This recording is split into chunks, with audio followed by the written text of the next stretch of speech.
આજે સોમનાથ મંદિરની સંપૂર્ણતાને 29 વર્ષ થયા છે। સ્વતંત્રતા બાદ ભારતની અસ્મિતા સમાન સોમનાથ મંદિરના પુનઃનિર્માણના સરદાર વલ્લભભાઈ પટેલના સંકલ્પનો 29મો સંકલ્પ સિદ્ધિ દિવસ સોમનાથમાં ભક્તિભાવપૂર્વક ઉજવાયો છે।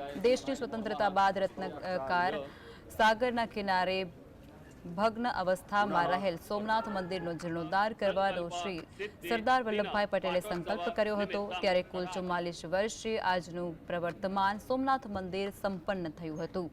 ત્યારે સોમનાથમાં 1 ડિસેમ્બરને સંકલ્પ સિદ્ધિ દિવસ તરીકે ઉજવવામાં આવે છે। સોમનાથ મંદિરમાં સંકલ્પ સિદ્ધિ દિવસ નિમિત્તે સોમનાથ મહાદેવને ટ્રસ્ટના incharge general manager Ajaykumar Dubey સહિત ટ્રસ્ટ પરિવાર દ્વારા સંકલ્પ કરી અને વિશેષ પૂજા સામગ્રી અર્પણ કરવામાં આવી હતી। આ સાથે જ મંદિરમાં પૂજારીઓ દ્વારા મહાદેવની વિશેષ મહાપૂજા કરવામાં આવી હતી। સાથે જ સોમનાથ મંદિર પરિસરમાં બિરાજમાન સરદાર વલ્લભભાઈ પટેલની પ્રતિમાને ટ્રસ્ટ પરિવાર અને સ્થાનિક તીર્થ પુરોહિતો દ્વારા મંત્રોચ્ચાર સાથે પુષ્પાંજલિ અર્પણ કરવામાં આવી હતી।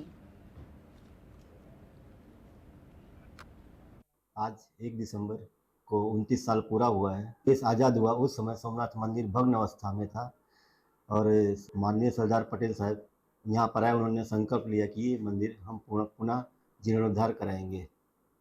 उसके बाद में मंदिर का निर्माण 44 वर्षों तक बनता रहा।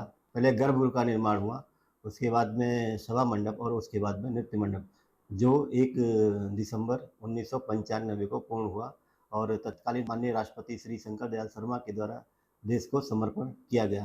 आज इसके उपलक्ष्य में माननीय सरदार पटेल साहब को पुष्पांजलि अर्पण की गई। सोमनाथ मंदिर में महापूजा का आयोजन किया गया।